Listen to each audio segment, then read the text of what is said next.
Rockefeller is the world's leading biomedical research institution. Our discoveries bear on virtually every disease of clinical importance, ranging from cancer and heart disease to diseases of neurodegeneration and other neurologic disorders such as autism, neuropsychiatric disease, as well as metabolic diseases and infectious diseases. Over the years, Rockefeller has been the site of many crucial breakthroughs in the life sciences.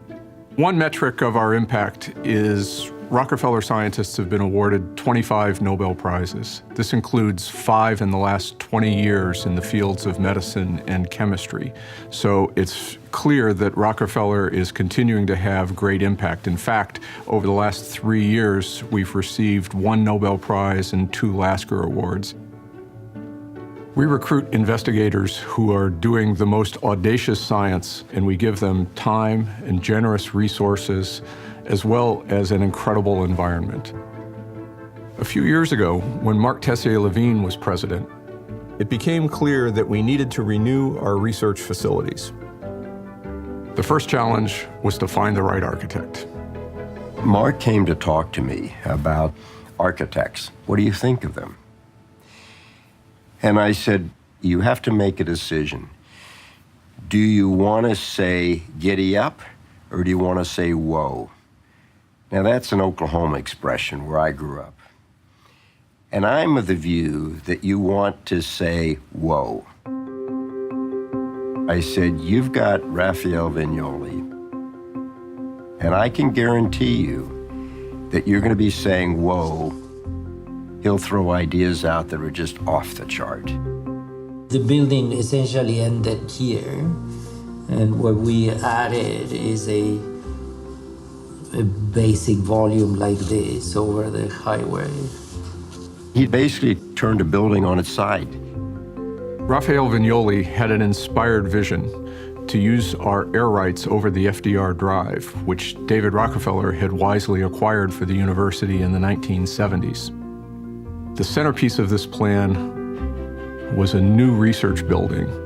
Creating 2 acres of new land in Manhattan, the concept of that was just so unique. I think all of us were attracted to thinking that we had to support it. We couldn't have done this without 3 amazing leadership gifts. First, the Stavros Niarchos Foundation, co-led by Andreas Dracopoulos, made a remarkable gift and did this together with David Rockefeller, who made his own remarkable gift. So this established the idea of the Stavros Niarchos Foundation, David Rockefeller River Campus. Then Henry and Marie-Josée Kravis made another spectacular gift, enabling the construction of the Marie-Josée and Henry R. Kravis Research Building. These gifts created just this tidal wave, and 8 more trustees over the next couple of years provided their own astonishingly generous gifts. This site was a massive site that didn't exist, where we had to actually create the site, create the foundations, create the superstructure, and then build the building on top of that. How do you build over 3 city blocks over the FDR Drive? The plan was to build 19 steel and concrete platforms, swing it into place over the FDR Drive, get it in place, clear and open the FDR Drive all within 1 hour. And this had to be done 19 times. That June night in the summer of 2016, when we were hoisting that first module, to pull that off successfully over the FDR Drive from a tidal river in the middle of the night, my heart was racing. It was really white-knuckle material. Towards the end of that summer, there was an incredibly dramatic night. We were going through thunderstorms. There was dual lightning bolts touching down. They could not lower the piece into place, and a workman had to go out on the rig in the middle of the night, as this was on our 1-hour clock, and shave off a piece of the flange in order to enable it to be lowered into place. What was going through my mind was this moment was the culmination of a few years of the brightest and the best, from engineers, architects, construction managers, all coming together, brainstorming how to do this the most creative way. That was the most exciting moment. I, in particular, and the campus in general, are delighted to see the Marie-Josée and Henry Kravis research building that will be opened up. I've been watching it being constructed. I toured the building with Henry Kravis and Marie-Josée. Henry asked me, so how do you think this building will work for recruiting new faculty? And I said, well, this building is in a class by itself.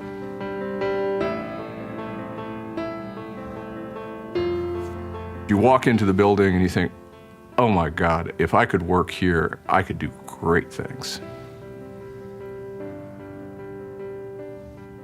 Working at Rockefeller was an incredible opportunity for any, emerging scientist, but to add the River Campus in, it's a game changer. The SNFDR River Campus will change the shape of the institution for decades to come because of the talent it will attract and because how our campus will be activated on the east side. The opportunity to work in the Kravis Research Building definitely played a major role in my decision to come to Rockefeller. You're going to be bumping into lots of different people, Dr. Corey Bargman, Dr. Li Zhao, and their students and their postdocs and their staff, and you're going to be exchanging ideas. It's got junior investigators mixing together with senior laboratories, other junior investigators, all in an open environment. On one side of my lab will be the Zhao lab and the Jarvis lab. On the other side, my neighbor will be Amy Shire, who is a recent recruit just like me and who has an interest in biophysics, which is the field that I came from. The design of this new building is going to make those collisions of brilliance more likely. The Kellen BioLink will be terrific convening space for the local, national, and international scientific communities. That will provide a unique access for tri-institutional community to have scientific meetings, science policy meetings. This is going to be bringing leaders from around the world here on the Rockefeller campus to this new BioLink building. The Hess Academic Center will provide new offices for the president and also the David Rockefeller Graduate Program, as well as much-needed new meeting space. I'm particularly honored that the new president's office that I will occupy is located in the Hess Academic Center on the rooftop of the Kravis building. It's really spectacular.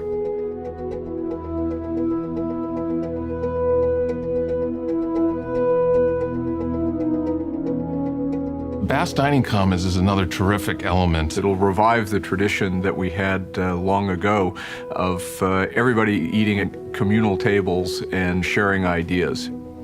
That's where so many amazing scientific stories were born.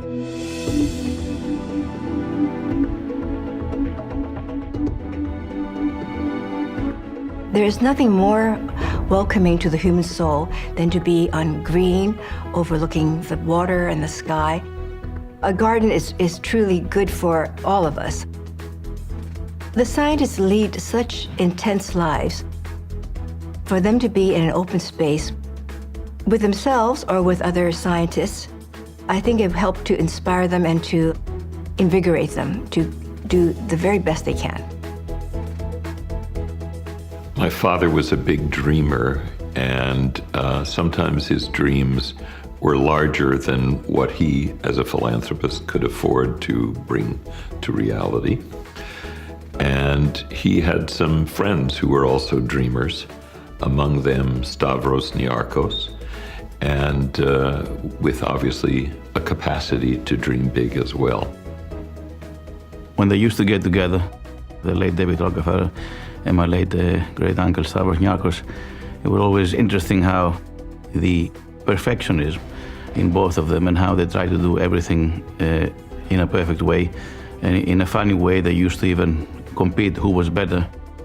I'm very sorry my father is not getting to see the finished campus here, because it was really, I think, the last piece in his vision, in his dream about what this great university could become. And it was really his number one institutional attachment, I think, in his life, the Rockefeller University. It's just remarkable how the landscape of New York is going to be different because of it. And the fact that we actually covered the FDR and continued the pathway along the FDR really is a great gift to the city of New York. Our credo, science for the benefit of humanity, has fueled our work for nearly 120 years. And when we think about where we are with our faculty and students and postdoctoral fellows today, it's clear that what lies ahead is greater than what has come before. With this new project completed, Rockefeller looks out towards the river and to the future. And what I think is so amazing is if you're crossing the 59th Street Bridge or on Roosevelt Island or on a boat in the East River, and you look at Rockefeller, you see the majestic profile of a university with a new generation of researchers committed to finding cures for the most challenging diseases of our time.